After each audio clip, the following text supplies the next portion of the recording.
साहब मैंने ही आपको फ़ोन किया था। सुबह जब काम पे जा रहा था तभी ये मैंने देखा और 100 नंबर पे मैंने डायल किया। थैंक्स।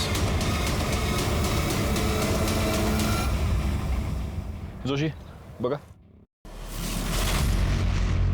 सर ये बॉडी तो निखिल की है। मतलब इसे इतना तो क्लियर हो गया कि उस बॉडी का निचला हिस्सा निखिल का था। सर सिर के पीछे गहरी चोट है, हो सकता है मौत की वजह ये चोट ही हो। सर ये देखिए।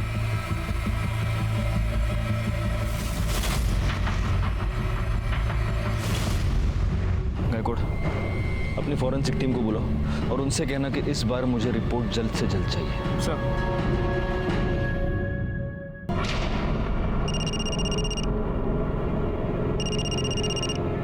हाँ सर। कोई अपडेट? सर मैं यहाँ पे कब से नजर रखे हुए हूँ लेकिन कोई हलचल नहीं। सर मैं यहाँ पे कब तक रुकूँ? वो बोलता हूँ मैं, लेकिन अभी के लिए वहाँ पे नजर रखो। ठीक है सर, ओके।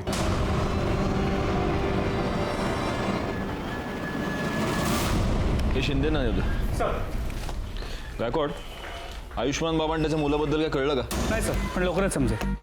और सर ये निखिल की पोस्टमार्टम रिपोर्ट, इसके मुताबिक उसकी मौत 19 मई की रात 9 और 10 के बीच हुई है और मौत की वजह सर पे रॉड जैसी किसी चीज से वार किया जाना है। इसका मतलब सिर्फ घर से निकलते वक्त ही नहीं बल्कि मर्डर के वक्त भी ये दोनों मियाँ बीवी एक दूसरे के साथ ही।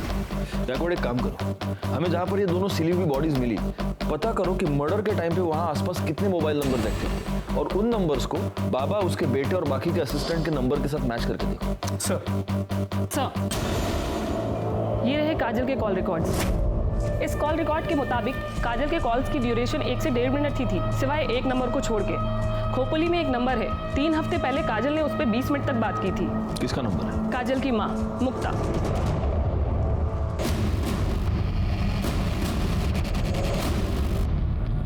बड़ी अभागन थी मेरी काजल, तिच्या नशिबात सुखच नव्हतं। हम जब पालघर के पास नांदोर गांव में रहते थे तब काजल दूसरे बिरादरी के लड़के के साथ भाग गई।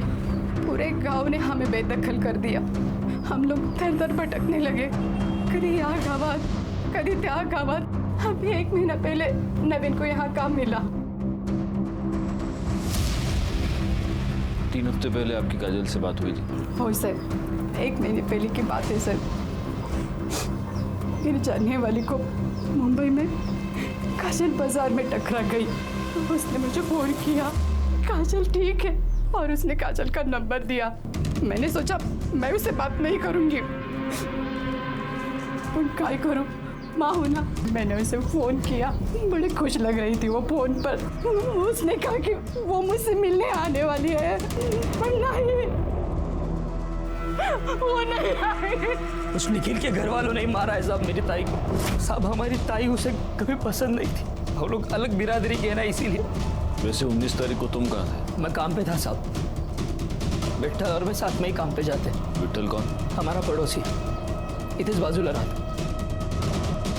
निखिल की फैमिली का नांदौर का एड्रेस है आपके पास? ठीक है सर, विठ्ठल ने कंफर्म किया है। 19 मई को नवीन उसके साथ सुबह से शाम तक गोडाउन में ही था। एक काम करते, निखिल के घर चलकर पता करते कि इस नवीन के बात में कितनी सच्चाई है। मैंने कितनी बार निखिल को समझाया था कि काजल तेरे लिए ठीक नहीं है, फिर भी उसने मेरी एक बात नहीं मानी। इसलिए तुमने उन दोनों का पता लगाया, उनका मर्डर किया और अपना बदला पूरा किया। क्या बात कर रहे हो साहब? मैंने खुद उन दोनों की शादी करवाई थी। बिरादरी में रहने के लिए नाटक किया था कि वो दोनों गांव से भाग गए। दरअसल मुझे पहले से ही पता था कि वो दोनों मुंबई में कहाँ रहते हैं, क्योंकि वो घर मैंने ही भाड़े पे लेके दिया था उन्हें। हर दूसरे दिन मेरी निखिल से बात होती थी। फिर मैं अपने बेटे और बहू को क्यों मारूंगा? फिर एक बार हम डेड एंड पर आकर पहुंच चुके थे। हालांकि फॉरेंसिक रिपोर्ट से यह पता चला था कि रिया के नाखून में किसी के स्किन फ्रैगमेंट्स पाए गए थे, लेकिन वो स्किन फ्रैगमेंट्स किसके थे ये पता लगाने का कोई भी तरीका हमारे पास नहीं था। दूसरी तरफ हमारी ये थियरी थी कि काजल और निखिल का मर्डर या तो काजल के लवर ने किया है या आयुष्मान बाबा ने। काजल और निखिल के मर्डर स्पॉट पर एक्टिव नंबर्स का हम इंतजार कर रहे थे और हमें इंतजार था सूरज यादव का भी, जिसे ट्रेस करना काफी मुश्किल हो रहा था क्योंकि उसका मोबाइल नंबर लगातार ऑन ऑफ हो रहा है। ऐसे में आयुष्मान बाबा के प्रॉपर्टीज पर नजर रखने का हमारा प्लान कामयाब हो गया जब हमें यह पता चला कि उसकी वसई की प्रॉपर्टी पर कोई आया है।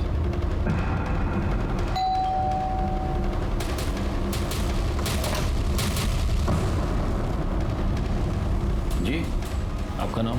माजिद खान। सादिक खान को जानते हैं? हाँ, वो हमारे फूफी के लड़के हैं, हमारे बड़े भाईजान हैं। बड़े ताज्जुब की बात है माजिद साहब, आपकी आवाज़ आपके फूफी के लड़के से बहुत मिलती जुलती है।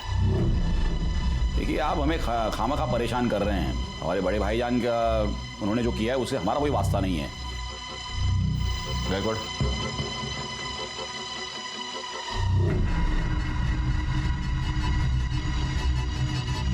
बड़े ताज्जुब की बात है। सिर्फ आवाज ही नहीं, आपके हाथ पर चोट का निशान भी आपके फूफी के लड़के से मिलता जुलता है। सुनिए, मेरी बात सुनिए। आयुष्मान बाबा, अब तेरे आशीर्वाद देने के दिन खत्म हो गए, अब हम तुझे आशीर्वाद देंगे। सर, मुसलमान होके मैं आयुर्वेद या ज्योतिष का धंधा नहीं कर सकता, इसलिए फिर सादिक खान से मैं आयुष्मान बाबा बन गया। सर, मुझे बहुत जल्दी फेमस होना था, बहुत जल्दी बहुत सारे पैसे कमाने थे, इसीलिए वो लिप किस वाला आइडिया लगाया। साक्षी और रिया के अलावा और कितनी औरतों का रेप किया है? नहीं सर, मैंने किसी का रेप नहीं किया है सर। न मैंने न मेरे बेटे ने सर किसी का बेजा फायदा नहीं उठाया है। मानता हूँ सर कि वो बदजबान है, थोड़ा सा बेकाबू हो गया है, लेकिन सर वो ऐसा कुछ करेगा, किसी को इस तरह नुकसान पहुंचाएगा, ये मैं नहीं मानता। वो बेकाबू हो गया या तूने होने दिया? सर, शुरू में मैंने उसे काबू में करने की कोशिश की, लेकिन इसको मशवरा देना सिखाऊं कैसे? तुझे है देगा? आज के बाद अगर मेरे को मशवरा दिया ना जबरन, तो साले पूरी दुनिया को बता देगा मैं कि तू कोई बाबा नहीं है रे, तू मुसलमान है क्या? हाँ, चल चल खड़ा, 25,000 लेके। अरे ऐश करने की, अरे चल जा खड़ा हो। लाता। अच्छा ये बता, निखिल के साथ तूने क्या किया? निखिल के साथ? सर, उसके साथ मैं क्यों कुछ करूंगा? क्योंकि तुझे ये पता चल चुका था कि रिया मर्डर केस में निखिल हमें कोई इन्फॉर्मेशन देने वाला था। नहीं सर, मुझे इसके बारे में कुछ नहीं पता है, बल्कि मैं तो उसे नौकरी पर भी नहीं रखने वाला था जिस दिन से मैंने काजल के बारे में सुना है। मतलब सर, वो काजल को भगाकर शादी करके मेरे पास आया था मुंबई। काजल को मेरे पास इसलिए लाया था कि ताकि मैं उसको आशीर्वाद दूं, और फिर मेरे पास नौकरी मांगने लगा, और उस वक्त मेरे पास एक अकाउंटेंट की जॉब खाली थी, तो मैंने कहा था उसे कि मैं उसे नौकरी दूंगा। तो ठीक है, कल से तुम यहाँ नौकरी पे आ जाना।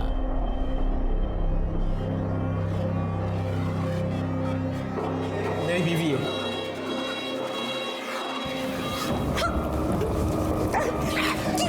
आर्यमन, ये क्या बदतमीजी है? ये क्या कर रहे हो तुम? क्यों चिल्ला रहा है? आशीर्वाद तो दिया है जैसे तू देता है। निखिल, रिया और काजल तीनों का मर्डर हुआ है। बता, इसमें से कौन सा खून तूने किया, कौन सा तेरे बेटे ने किया, या दोनों ने मिलके किए तीनों खून? नहीं सर, हमने किसी का खून नहीं किया, सच कह रहा हूँ सर। अगर मर्डर नहीं किया तो भाग क्यों गया था? रिया के बारे में सुन के डर गए थे हम लोग। बेटा कहाँ है तेरा? कहाँ छुपा के रखा है उसको? जिस दिन से आश्रम से भागा उस दिन से वो गायब है सर। गायकवाड़, इसका डीएनए टेस्टिंग कराओ। रिया के नाखून में जो स्किन का फ्रैगमेंट मिला उससे मैच करके देखो। आयुष्मान बाबा आखिर तक यही कहता रहा कि वो निर्दोष है, और हमारे पास भी उसके खिलाफ कोई भी पुख्ता सबूत नहीं था। हम उसके डीएनए टेस्ट के रिजल्ट का इंतजार कर रहे थे। आर्यमान अभी तक गायब था। ऐसे में हमारे पास उन फोन नंबर्स की लिस्ट आई जो 19 मई को रात 9 से 10 के बीच निखिल और काजल के मर्डर स्पॉट पे एक्टिव थे। वो 3 नंबर्स थे, और उन 3 नंबर्स में से एक नंबर के बारे में हमें पहले से ही पता था।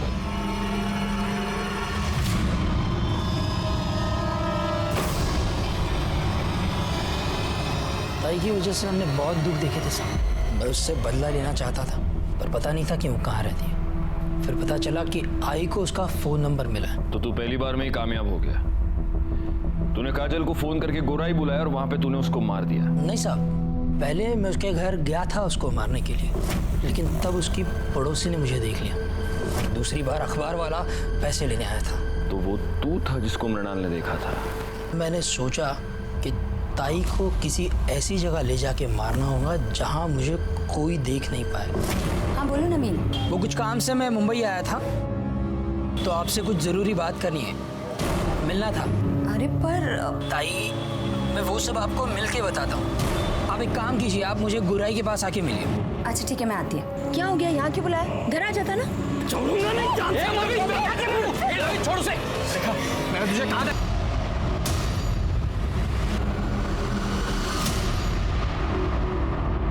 क्या बुलाऊं तुझे? आर्यमान, इमरान या फिर सूरज यादव?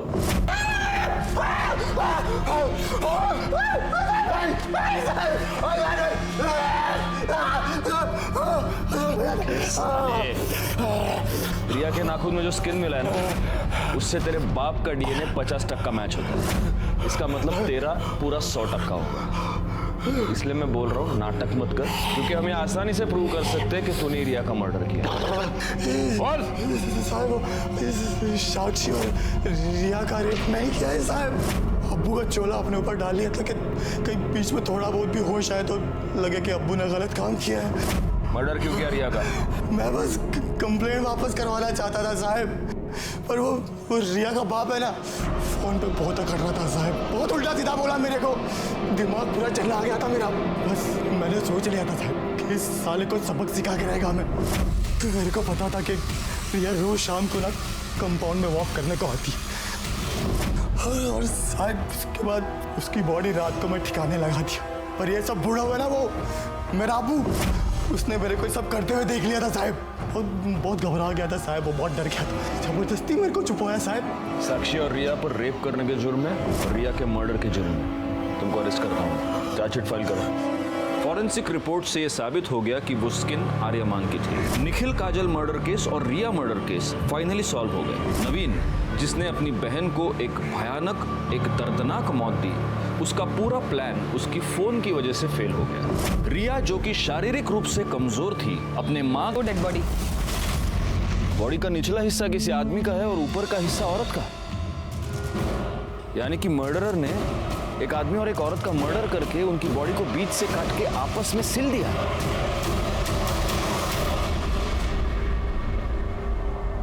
आज तक मैंने अपने करियर में बहुत सारे केसेस देखे हैं, लेकिन ऐसा वहशियाना तरीका मैंने पहली बार देखा। नमस्कार, मैं senior inspector Rajesh Jadhav, crime petrol Dastak के आज के इस भाग में आप सबका स्वागत करता हूं। आज मैं आपको उस केस के बारे में बताने जा रहा हूं जो मेरे पास तब आया था जब मैं मुंबई के बोरीवली पुलिस स्टेशन में पोस्टेड था। इस केस में 2 लाशों को जिस तरह से एक साथ सिला गया था, उससे ये साफ था कि ये मर्डर नफरत की वजह से किए गए थे या फिर ये किसी साइको का काम था। वैसे देखा जाए तो इस केस में हमें 2 लाशें मिली थी, लेकिन 2 लाशें गायब भी थी, और अब हमारा ये काम था कि इन लाशों के बचे हुए हिस्सों को ढूंढना और ये पता करना कि मरने वाला आदमी और औरत आखिर कौन है, उनको इस तरह से मारने की वजह क्या है, और 2 लाशों को एक साथ सिलकर ये मर्डरर एग्जैक्टली क्या मैसेज हमें देना चाहता है।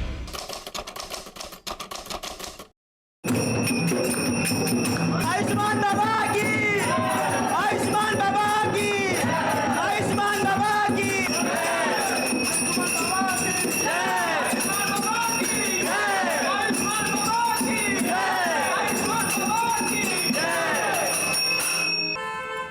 ये मेरी पत्नी है बाबा, डिप्रेशन का शिकार हो चुकी है, दिन रात दुखी रहती है बाबा, घर में बहुत क्लेश होता है, कृपया इसका इलाज कीजिए, हम लोग बहुत परेशान हैं बाबा।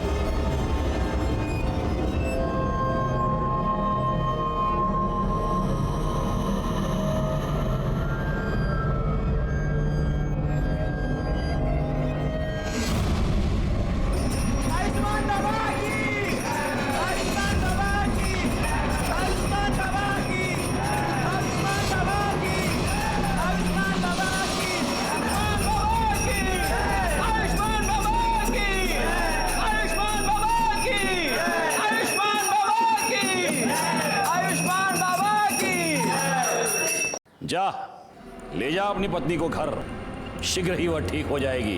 बाबा की जय हो, बाबा की जय हो। आओ भक्तों, बाबा का आशीर्वाद ले लो।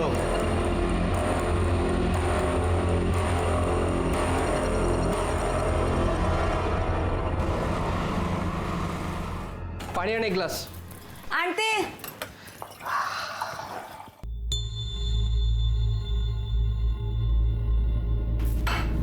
ये ले, घर खर्च के लिए। देख क्या रही है, पगार हुआ यार। मुझे नहीं चाहिए तेरे पाप की कमाई। क्या बोलिस? पाप की कमाई? ये मेरी मेहनत का पैसा है। मेहनत का पैसा? हाँ, ये मेहनत का पैसा है तेरा, या तेरे उस ढोंगी कमीने बाबा की पाप की कमाई है? ये बाबा को कुछ मत बोला, देख दांत तोड़ दूंगा मैं तेरे। तू भूल गया उसका क्या किया था? वो बाबा जो भक्ति के नाम पे दूसरी औरतों की चुम्मा चाटी करता है। देख, मुझे तेरा नहीं पता, पर मुझे बहुत शर्म आती है इस पाप की कमाई खाने में। चल तेरी तो मैं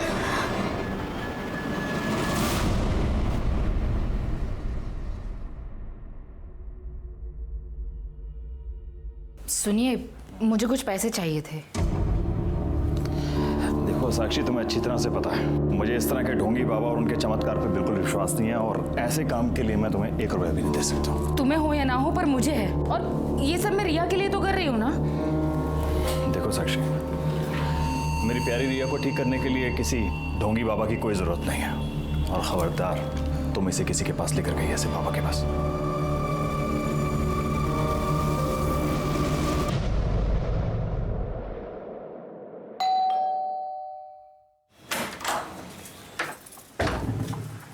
काजल, थोड़ी सी शक्कर मिलेगी? वाटी अनलेस? हाँ वाटी।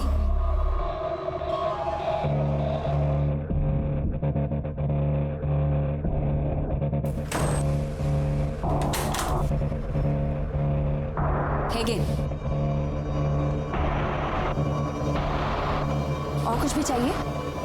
Thank you.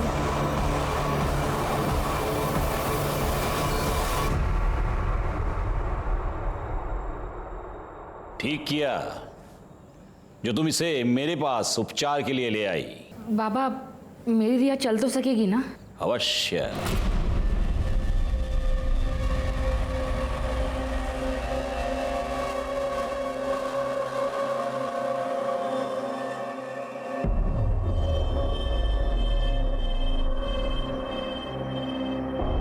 ले, ये तेल है, प्रतिदिन 3 प्रहर इस तेल से तेरी बच्ची के पैरों पर मालिश करना। भगवान की कृपा रही, ये बच्ची चलने तो क्या, दौड़ने लगेगी। सच बाबा? सुना रिया, तू चलने लगेगी? अच्छा बाबा, प्रणाम।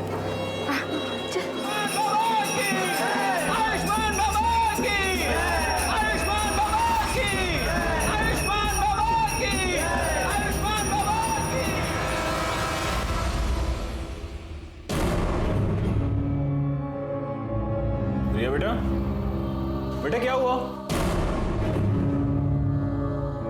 बाप रे, क्या हो गया है लोगों को? इतने घटिया लोग भरे पड़े हैं ना, रेप पर रेप के केस आ रहे हैं। अब 60 साल के बुड्ढे ने एक 20 साल की लड़की का रेप कर दिया, बताओ। रिया, रिया बेटा, रिया बेटा क्या हुआ? क्या हुआ बेटा? रो क्यों रो? क्या हुआ? ओ बेटा मुझे बताओ। अरे किसी ने कुछ कहा क्या? मुझे बताओ ना, क्या हुआ? अरे भाई ये रो क्यों रही है? क्या हुआ इसे? क्या हुआ बेटा? बेटा मुझे बताओ क्या हुआ?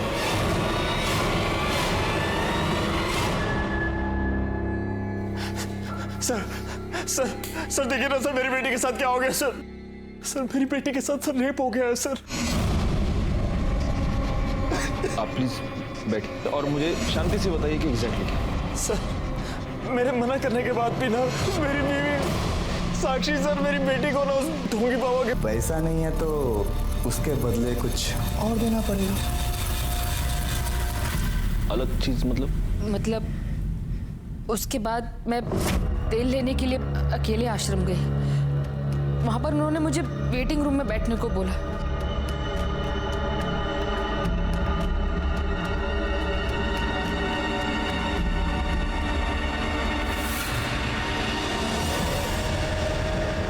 कौन था वो? पता नहीं सर, लेकिन जब होश आया तो देखा कि मेरे कपड़े मेरे साथ भी रेप हुआ था। उसके बाद 2 बार और ऐसा हुआ। 3 बार तेरे साथ रेप हुआ, तूने मुझे बताया तक नहीं? तुझे मजा आ रहा था रेप करने में, और मेरी बेटी को लेकर गई उस ढोंगी बाबा के पास। तुझे कितनी बार बोला था? तुझे कितनी बार बोला इसको मत लेके जाओ? 1 मिनट, अभी आप बैठेंगे प्लीज, वरना मुझे आपको बाहर निकालना पड़ेगा। रिया में इंप्रूवमेंट दिख रही थी।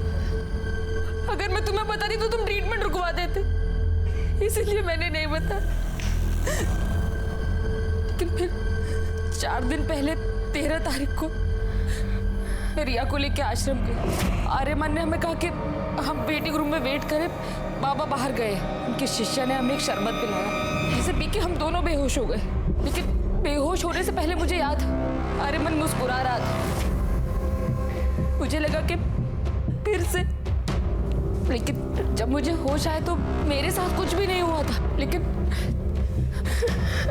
रिया वहां से गायब थी।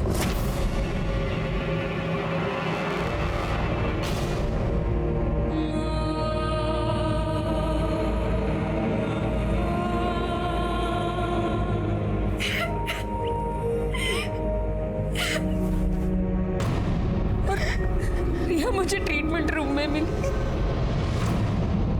मैंने आर्यमन से पूछा कि उसने ऐसा क्यों किया, तो उसने कहा कि उसने तो रिया को हाथ तक नहीं लगाया। लेकिन मैं जानती हूँ सर कि आर्यमन ने मेरे रिया के साथ रेप।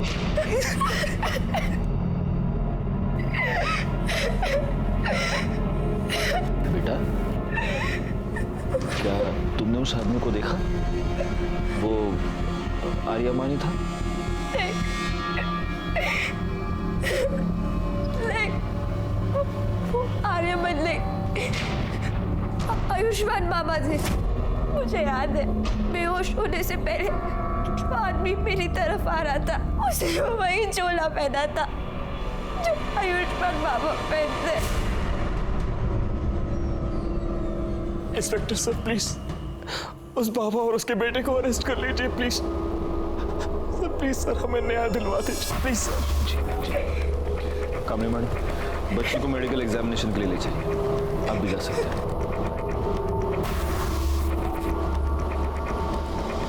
रैकॉर्ड, हम चल के इस आयुष्मान बाबा से मिलते हैं।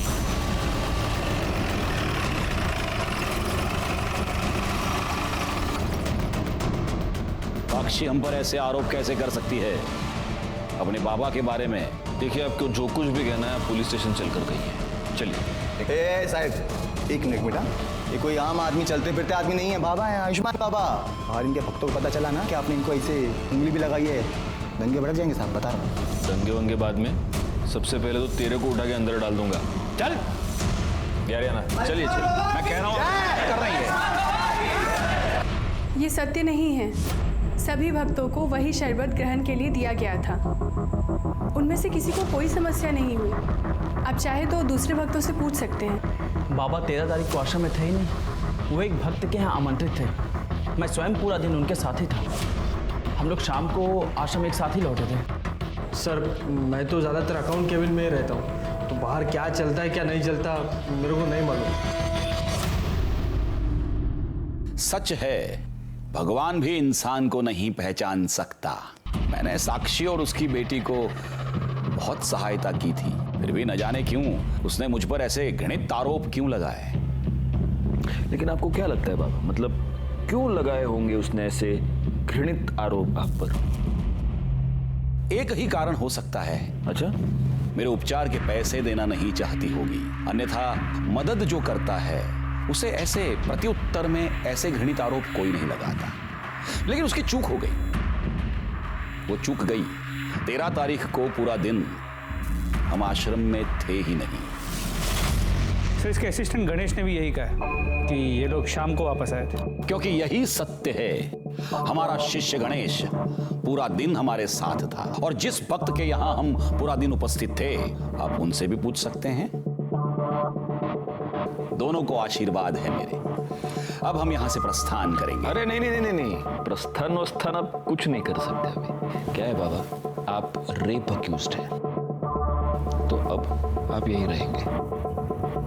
गायकवाड़, बाबा को उनकी कुटिया दिखा दो। अब अगले कुछ दिन तक भजन पूजन कीर्तन फिरतन वहीं पे ले जाओ।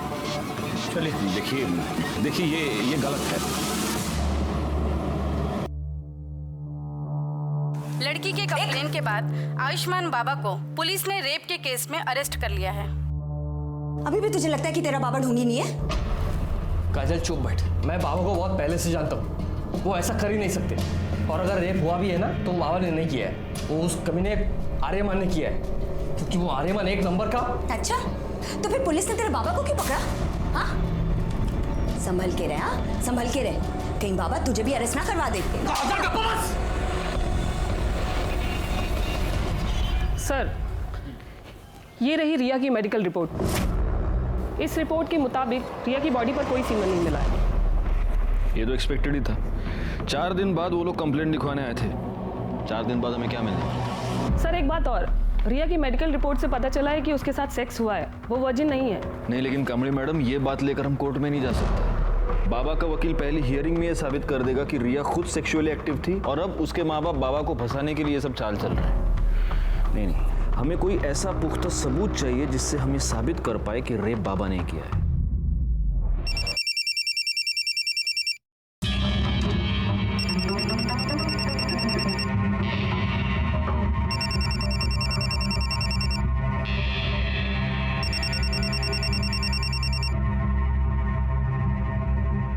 हेलो, तेरी हिम्मत कैसे हुई बाबा के खिलाफ कंप्लेंट लिखवाने की? भूल गए बाबा कौन है? या तो कंप्लेंट वापस ले वरना हम तुझे और तेरी बेटी को छोड़ेंगे नहीं।